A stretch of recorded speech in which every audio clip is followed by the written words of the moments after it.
बड़ा रे जतनमा से सिया धिया पोसनु। बड़ा रे जतनमा से सिया धिया पोसनु। से हो धिया राम जी बनवास लेके चललन। से हो धिया राम जी बनवास लेके चललन।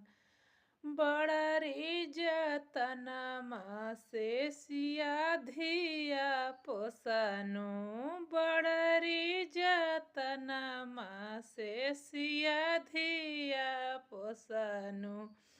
आजू सिया बेटी पराया होई गईली। आजू सिया बेटी पराया होई